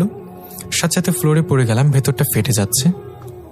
আমার এই অবস্থা দেখে সৎমা বিকট আওয়াজে চিৎকার করে উঠে বলল, আকাশ বাবা, তো কি হচ্ছে? কি বলবো, বলার মতো কোনো শক্তি নেই। তবে একটু বললাম যে মাপসুরা আমায় ছেড়ে চলে গেছে। তারপর আর আওয়াজ বের হচ্ছে না মুখ দিয়ে। কেন ছেড়ে চলে গেছে? কোনো আওয়াজ বের হচ্ছে না মুখ দিয়ে। বাবা তুই কথা বলছিস না কেন বলে কান্নাকাটি শুরু করে দেয়। এই আকাশের বাবা, তোমার যে কথা, কোথায় আছো, তাড়াতাড়ি এসো। আকাশের আম্মুর চেঁচামেচি শুনে আকাশের বাবা দৌড়ে আসে। এসে দেখে আকাশ ফ্লোরের উপরে পড়ে আছে। আকাশের অবস্থা দেখে তিনিও ঘাবড়ে যান। কি হয়েছে ওর? জানি না কি হয়েছে আমার ছেলের। তুমি তাড়াতাড়ি ওকে হসপিটালে নিয়ে যাও, ওর যেন কিছু না হয়। ওর কিছু হলে আমি মরে যাব। আকাশের বাবা আকাশকে কোলে তুলে নেয়, তারপর হসপিটালের জন্য রওনা হয়। চোখটা বন্ধ হয়ে যাবে অবস্থা, তাকিয়ে থাকার মতন শক্তি নাই।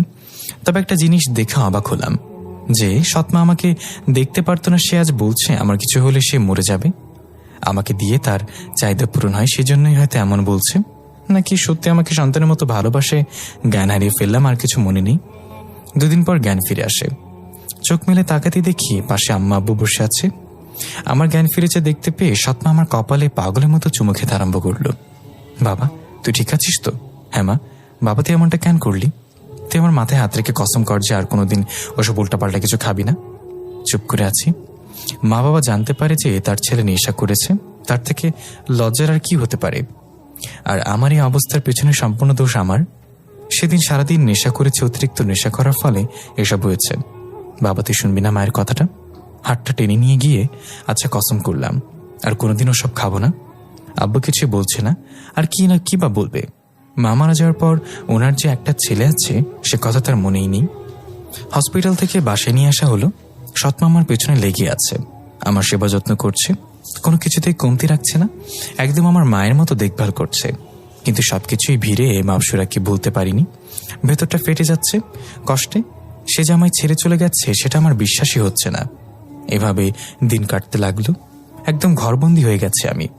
চাকরিটাও চলে যায় এই কারণে। কিন্তু সৎমা আমার কোনো প্রেশার দিল না, উল্টো বলল, তোর বাবার যা আছে তা খেয়ে তুই শেষ করতে পারবি না। তোর চাকরি চলে গেছে, ভালো হয়েছে, তোর আর চাকরি করতে হবে না, আমার ছেলে আমার কাছে থাকবে। অন্যদিকে মাপসুরা তো সেই খুশি, নিজের মা বাবাকে পেয়ে, পরিপালকের লোকজনকে পেয়ে খুব ভালোই দিন কাটছে তার। হঠাৎ আবার পেইন শুরু হয় তার। তখনই আকাশের কথা মনে পড়ে যে গতবার যখন তার পেইন উঠেছিল তখন মানুষটা কিভাবে পাগলের মতো ছোটাছুটি করেছে ওর জন্য। পেইন উঠেছিল তার, অথচ কষ্ট যেন আকাশ পাচ্ছে। আকাশের সাথে কাটানো মুহূর্তগুলো একে একে তার মনে পড়তে থাকে। পণ্ডিত এসে মাপসুরাকে কি পরা পানি দিয়ে যায় যাতে করে তার পেইন কমে যায়। এভাবেই দিন কাটতে থাকে। একদিন রাতের বেলায় মাপসুরা ঘুমিয়ে আছে, তখন সে স্বপ্নে দেখতে পায় আকাশকে। আকাশ তার মাথায় হাত বুলিয়ে দিচ্ছে, পেটে চুমু খাচ্ছে আর বলছে, কলিজা তুমি টেনশন করো না, আমি চলে এসেছি। এখন থেকে তোমার সমস্ত দেখভাল আমি করব। তুমি সত্যি চলে এসেছো আকাশ, প্লিজ তোমায় একবার ছুঁয়ে দেখি।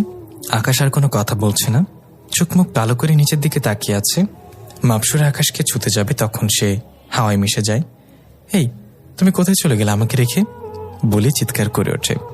সাথে সাথে ঘুম ভেঙে যায়। ঘুম থেকে উঠে সে কাউকেই দেখতে পায় না। তখনই মনে পড়ে তার যে সে পরিপালকে আছে আর আকাশকে পৃথিবীতে রেখে চলে এসেছে। নিজের অজান্তে সে কান্না করে দেয়। আকাশের জন্য খুব খারাপ লাগছে। তার মনে হচ্ছে সে যেন নিঃশ্বাস ভারী হয়ে আসছে তার। না, কাল সকালে আমি পৃথিবীতে যাব, গিয়ে আকাশকে দেখে আসব। সকালবেলায় মাপসুরা তার মা বাবাকে বলে যে সে পৃথিবীতে যাবে, কিন্তু তার বাবা মা তাকে যেতে দেয় না, কারণ তার শরীরের অবস্থা ভালো না আর এটা পরিপালকের নিয়ম বাইরে। কিন্তু মাপসুরার যেদের কাছে হেরে যায় তিনারা। আচ্ছা ঠিক আছে, কাল তাহলে তুমি পৃথিবীতে যেও, তবে আমিও যাব তোমার সাথে। আচ্ছা বাবা। সকালবেলায় মাপসুরার তার বাবা পৃথিবীতে আসে। এসে সোজা আকাশের বাসায় যায়। আকাশ রুমের মধ্যে মরার মতন পড়ে আছে আর একদম শুকিয়ে কাঠ হয়ে গেছে। আকাশের এই দুরবস্থা দেখে মাপসুরা ফুপিয়ে কান্না করে দেয়। এ আকাশ চোখ খোলো, আমি চলে এসেছি। মিটমিট করে চোখ খুলে তাকিয়ে দেখি মাপসুরাকে।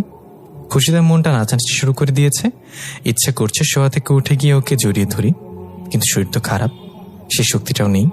মাপসুরা চলে যাওয়ার পর নিজের যত্ন নেওয়ার কথা ভুলে গেছি, তাই রোগ হয়ে গিয়েছে অনেক। কি হাল করেছে নিজের মনে মনে। এটার জন্য তো তুমি দায়ী। আর এখন এসে বলো যে কোনো ফায়দা আছে?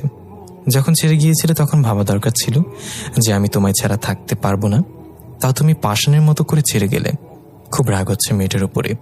হ্যাঁ, আমাকে কষ্ট দিয়েছ, এবার আমিও চুপচাপ থাকবো, কোনো কথা বলবো না। কি হলো, কথা বলছো না যে?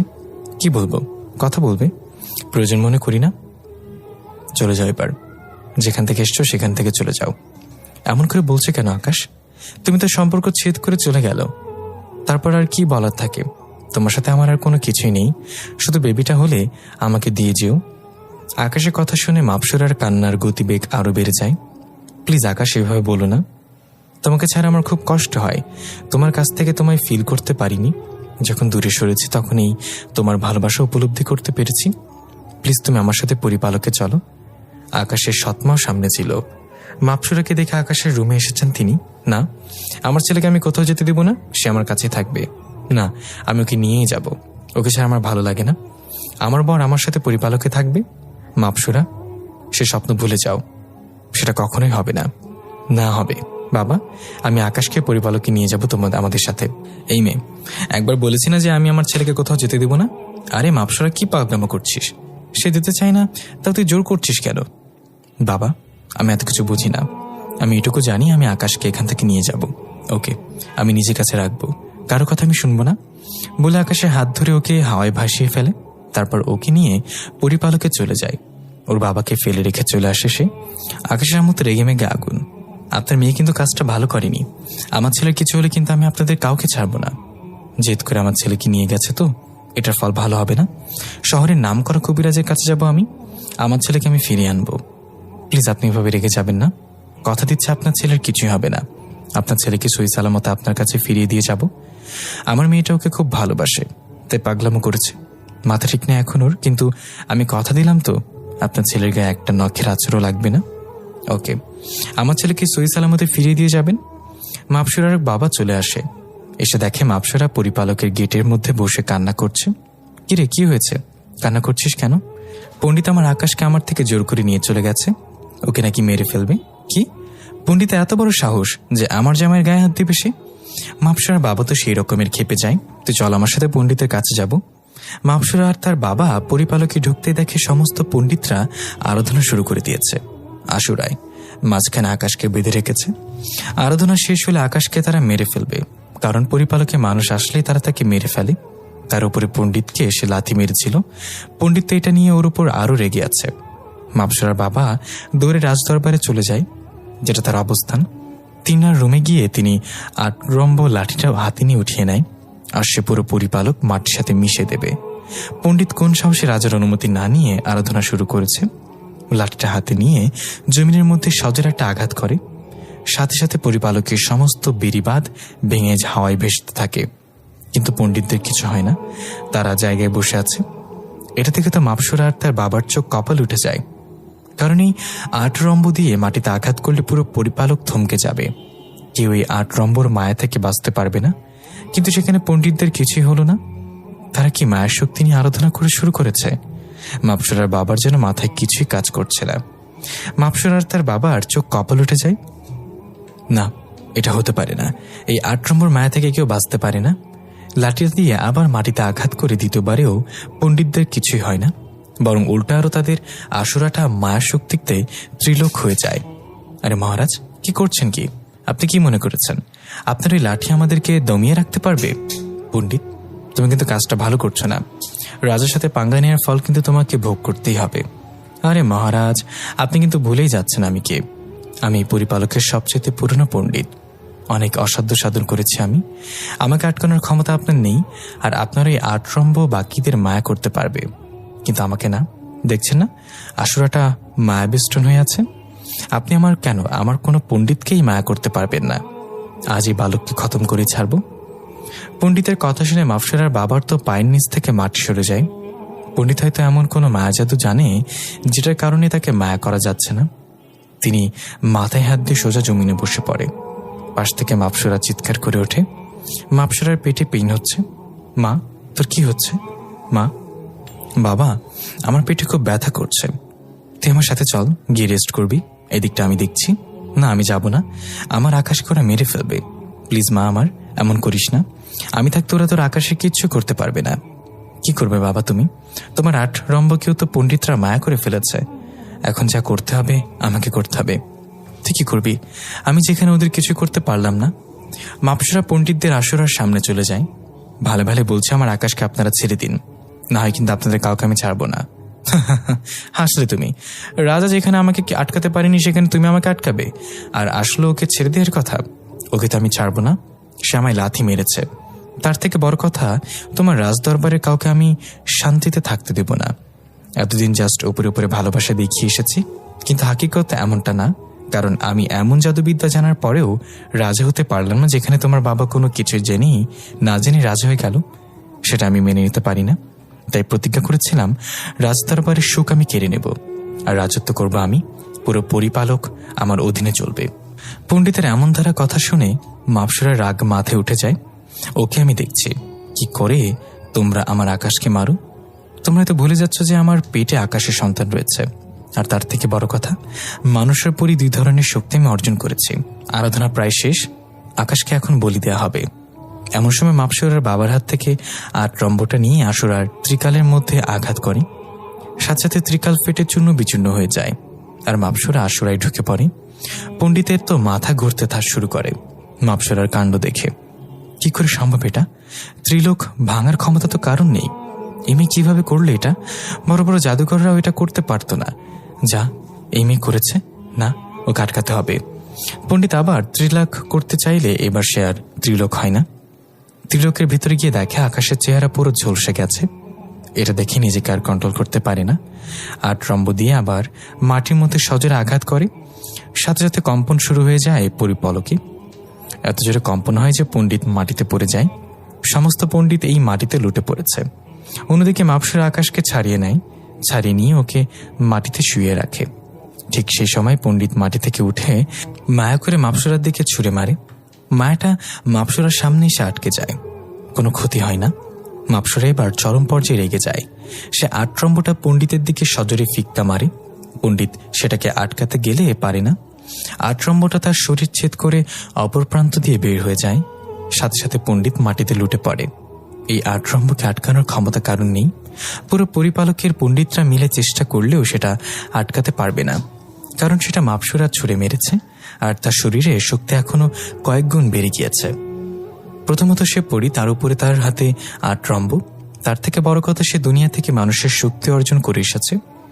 পণ্ডিতের মৃতদেহ জমিনে পড়ে আছে। মাপসরার বাবা তো এসব দেখে নিজের চোখকে বিশ্বাস করতে পারছে না। মাপসরার হাত থেকে 8 রম্বটা নিয়ে তিনি জমিনে আঘাত করে। সাথে সাথে পুরো পরিপালক আগের ন্যায় হয়ে যায়, আর সমস্ত পণ্ডিতরা তিনার পায়ের কাছে এসে হুমড়ি খেয়ে পড়ে। মহারাজ, আমাদেরকে মাফ করে দিন। পণ্ডিত আমাদের ভয় দেখিয়েছিল, যার ফলে আমরা তিনার কথায় রাজি হয়েছি। ওনার কথায় রাজি না হলে বলেছে আমাদের সবাইকে মায়া করে মেরে ফেলবে। তোমাদের কোনো দোষ নেই। যে দোষ করেছে সে শাস্তি পেয়েছে। মাপসরা আকাশকে কোলে করে রাজদরবারে নিয়ে আসে। পুরো রাজদরবার থমথম করছে। সমস্ত পরিপালকের পরীরা আকাশকে দেখতে এসেছে। মানুষ দেখতে তাদের কাছে ভালো লাগে, কারণ মানুষ অনেক সুন্দর হয়। তারা সবসময় মানুষকে নিয়ে ঘর সংসার করার স্বপ্ন দেখে। ওই রূপ ফিরিয়ে আনেন পণ্ডিতদের উদ্দেশ্য করে মাপসরা বলে।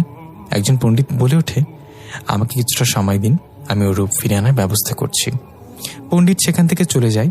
একটু পর ফিরে আসে হাতে রূপ গাছের ফল নিয়ে। সেটা এনে আকাশকে খাইয়ে দেয়। আকাশের চেহারা আগের ন্যায় হয়ে যায়, কিন্তু তার জ্ঞান এখনো ফেরেনি। সবাই অপেক্ষা করছে আকাশের জ্ঞান ফেরার। একটু পর আকাশের জ্ঞান ফিরে আসে। বিপত্তিটা তখনই বাধে। আকাশ নিঃশ্বাস নিতে পারছে না, তার খুব কষ্ট হচ্ছে। মুরগি জবাই করলে যেমন ধরফর করে, আকাশও ঠিক সেই রকম ভাবে ধরফর করছে। এটা দেখে এক পণ্ডিত বলে, এই বালক আর কিছুক্ষণের মধ্যে মারা যাবে। যদি ওকে পরি বানানো না হয় তাহলে তাই করুন। ওর কিছু হলে আমি মরে যাব। আপনারা ওকে পরি বানিয়ে দিন আরাধনা করে। মাপসরা, কি বলছিস তুই এটা? ওর মায়ের কাছে আমি কথা দিয়ে এসেছি যে ওকে ওর মায়ের কাছে ফিরে দিয়ে আসবো। বাবা, ওর তো কোনো ক্ষতি করছি না, আমি ওকে বাঁচানোর জন্যই তো এমনটা করছি। ওকে, তাহলে ঠিক আছে। পণ্ডিত মশাই, আপনার ওকে পরি বানিয়ে দিন। জি মহারাজ। তবে একটা জিনিস, আরাধনা করতে করতে ওর মুখে কেউ নিঃশ্বাস দিন, না হয় এর মধ্যেই বিপত্তি ঘটে যাবে। না না, আমি নিঃশ্বাস দিচ্ছি, আপনারা আরাধনা শুরু করুন ওকে নিয়ে। পণ্ডিতরা আরাধনায় বসে। অন্যদিকে মাপসুরা আকাশের ঠোঁটে ঠোঁট লাগিয়ে ওকে নিঃশ্বাস দিতে থাকে। এখন আর আকাশের কষ্ট হচ্ছে না। আমি কোথায় আছি, আর মাপসুরা আমার ঠোঁটে ঠোঁট কেন লাগিয়ে রেখেছে? ধুর, কিসব করছে ও? মাপসুরাকে সরিয়ে দিতে চাইলাম, নিজের থেকে সে আরো শক্ত করে আমায় জড়িয়ে ধরেছে আর চোখের ইশারায় বলছে ওকে না ছাড়তে। একটু পর কেউ একজন এসে আমাকে তেতো জাতীয় কিছু একটা খাইয়ে দেয় আর মাপসুরা আমার থেকে সরে যায়। সাথে সাথে অনুভব করলাম আমার শরীরের হাড় বিকিয়ে যাচ্ছে আর আমি হাওয়ায় ভাসছি। এটা দেখে ভয়ে একটা চিৎকার মারলাম আর মাপসুরা এসে আমায় চাপতে ধরলো আর বলতে লাগলো। একটু পর কেউ একজন এসে আমায় তেতো জাতীয় কিছু একটা খাইয়ে দেয় আর মাপসুরা আমার থেকে দূরে সরে যায়। সাথে সাথে অনুভব করলাম যে আমার শরীরের হাড় বিকিয়ে যাচ্ছে আর আমি হাওয়ায় ভাসছি। এটা দেখে ভয়ে একটা চিৎকার মারলাম আর মাপসুরা এসে আমায় চাপটে ধরলো আর বলতে লাগলো, খুব কষ্ট হচ্ছে আমার কলিজাটা, তাই না? হ্যাঁ, খুব কষ্ট হচ্ছে, নিঃশ্বাস নিতে পারছি না আমি। কলিজা প্লিজ আর একটু সহ্য করে নাও, তারপর সব ঠিক হয়ে যাবে। এত কষ্ট মনে হচ্ছে যেন এখনই দমটা বের হয়ে যাবে। একটু পর ধপাস করে মাটিতে পড়ে গেলাম। তারপর আর কিছু জানি না। যখন জ্ঞান ফিরে আসে তখন নিজেকে আবিষ্কার করি বিছানার উপরে শুয়ে আছি আর মাপসুরা আমার মাথাটাকে তার কোলের মধ্যে নিয়ে বসে আছে আর মাথায় হাত বুলিয়ে দিচ্ছে।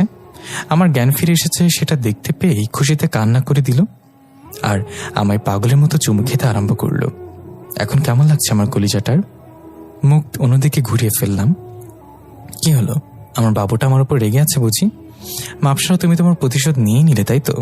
আমাকে মানুষ থেকে পরি বানিয়ে দিলে যাতে করে আমি আর দুনিয়াতে যেতে না পারি। সত্যি বলছি, আমি তোমার উপরে প্রতিশোধ নেইনি, তোমাকে বাঁচানোর জন্যই পরি বানিয়েছি। আর কে বলেছে তুমি পৃথিবীতে যেতে পারবে না? তুমি সব পারবে। তোমার যখন যা ইচ্ছে করবে তুমি তাই করবে, তোমার জন্য কোনো ধরা বাধা নেই।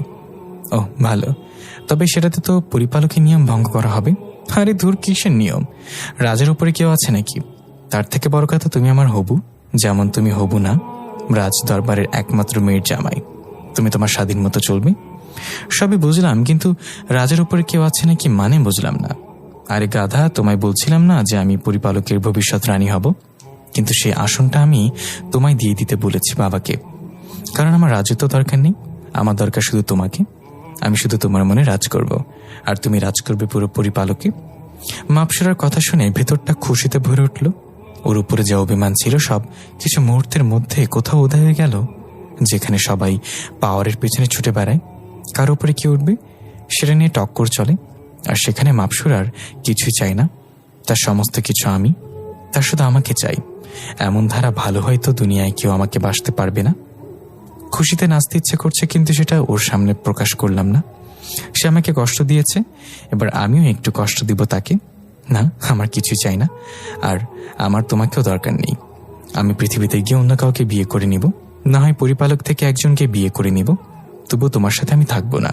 কি বলছো আকাশ? প্লিজ, তোমার পায়ে পড়ি, তুমি এমনটা করো না। কেন? তখন মনে ছিল না যখন আমাকে ছেড়ে চলে এসেছিলে?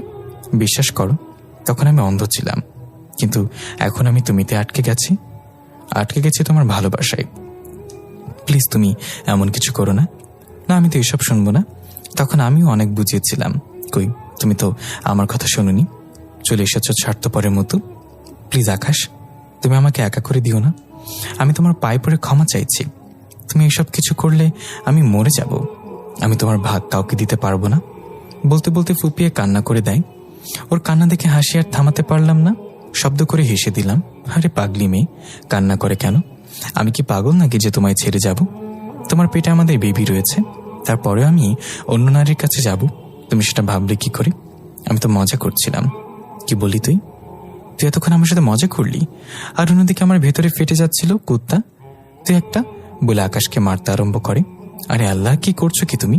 মারতে গিয়ে তো বেফাস লেগে গেলে বাবু ব্যথা পাবে তো। পাক ব্যথা?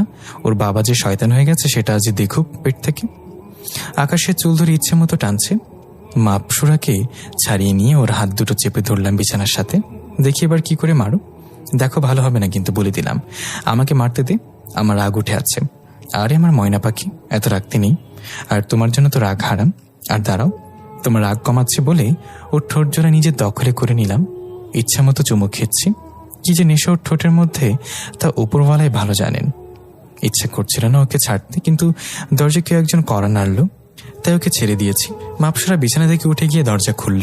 হে রানী মহারাজ, আপনাদেরকে যেতে বলেছে, একটু পর নাকি রাজা ঘোষিত করা হবে। ওকে আসছি। মাপসরার আমি মিলে নিচে রাজসভায় গেলাম। রাজসভায় গিয়ে তো মাথা ঘুরে উঠল। হাজার হাজার পরি উপস্থিত হয়েছে সেখানে।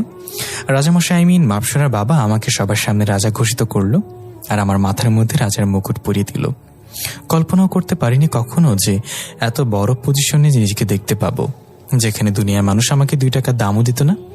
সেখানে আমি পুরো পরিপালকের রাজা, নতুন রাজা ঘোষিত হওয়ায় সবাই আনন্দ উল্লাস করছে। এমন সময় মাপসরার আকাশকে বলে চিৎকার করে ওঠে। দৌড়ে মাপসরার কাছে গেলাম। কি হয়েছে বাবু তোমার? আমার খুব পেটে ব্যথা করছে, মনে হচ্ছে এখনই বাবু হয়ে যাবে। পণ্ডিতরা দৌড়ে আসলো। তিনারা দেখেই বললেন, মাপসরার প্রসবের সময় চলে এসেছে, ওর আজকে প্রসব হবে। সমস্ত কিছুর ইন্তজাম হলো। অভিজ্ঞ মেয়ে পরি দ্বারা মাপসরার বাবু হওয়ার কার্যক্রম শেষ হলো। মেয়ে হয়েছে আমাদের, দেখতে একদম পুরো ওর মায়ের মতন হয়েছে। মেয়েটাকে নিয়ে এসে আমার কোলে দিল। মাপসরার কথা জিজ্ঞাসা করতেই যে সে কেমন আছে, সবাই মুখ কালো করে ফেলল। কি হয়েছে, কথা বলছেন না যে? মাপসরা ঠিক আছে তো? ক্ষমা করবেন মহারাজ, মেয়েকে বাঁচাতে পেরেছি শুধু আমরা, আর মহারানী প্রসব করার সময় মারা গেছেন। এটা শুনে বাচ্চাকে নিয়ে ধপাস করে মাটিতে বসে পড়লাম। চোখ দিয়ে অনবরত জল গড়িয়ে পড়ছে। আরে পাঠক ভাই দাঁড়ান, আপনারা কি ভাবছেন এমন ধরনের কিছু হবে? যদি এমন কিছু ভেবে থাকেন তাহলে তারা ভুল ভাবছেন। এমন কিছু হয়নি। আমি এখন মাপসরার পাশেই বসে আছি, আর সে তো মহা খুশি। সে কল্পনা করতে পারছে না যে সে মা হয়েছে। সমস্ত কিছু ভালো ভালো হয়ে যায়। এভাবে আমাদের সংসারটা পরিপূর্ণতা লাভ করে, আর আমি এখন পুরোপুরি স্বাধীন। ইচ্ছে হলে পৃথিবীতে যাই, ইচ্ছে হলে পরিপালকে আসি, তবে বেশিরভাগ সময় পৃথিবীতেই থাকা হয়। 5 বছর পর রাইসামণি হাঁটতে শিখেছে। আমাদের মেয়ের নাম রাইসা। মায়ের সাথে খেলা করছে। আমি রুমে বসে আছি, আর মাপসরা পরিপালকের কাজের জন্য গিয়েছে। কিছুক্ষণের মধ্যে চলে আসবে। একটু পর মাপসরা চলে আসে, এসে রুমে ঢোকে। রাইসা কই? মায়ের সাথে খেলা করছে। তো তুমি ঘরে বসে কি করছো? কিছুই করছিলাম না, তবে ভেবছিলাম যে তুমি আসলে তোমার সাথে খেলা করব। যা শয়তান, একদম উল্টাপাল্টা কথা বলবা না তুমি। কিসের উল্টাপাল্টা? হ্যাঁ বলে ওকে কাছে টেনে নিয়ে আসলাম। এত কাছে নিয়ে এসেছি যে তার নিঃশ্বাস পর্যন্ত শুনতে পাচ্ছি, আর সে কেমন যেন চুপসে আছে। প্লিজ দুষ্টামি করো না। কখন বাবু চলে আসবে? সে আসবে না, আমার সাথে মজা করে খেলা করছে, আর আমি তোমার সাথে খেলা করব। কি খেলা করবে? বাবু হয় যে সেই খেলা। আর কি কি বলছো এসব? তোমার লজ্জা শরমে কি বিক্রি করে কটকটি খেয়েছো নাকি? দর্শকরা তো শুনছেন, ওদের কান আছে, ওরা তো শুনবে। আর শুনলে শুনুক, ওরাও কাজে লাগাতে পারবে ট্রিক্সগুলো। তোমার আসলে লজ্জা শরম নেই? না নেই, সরো, এখন আমি আদর করব।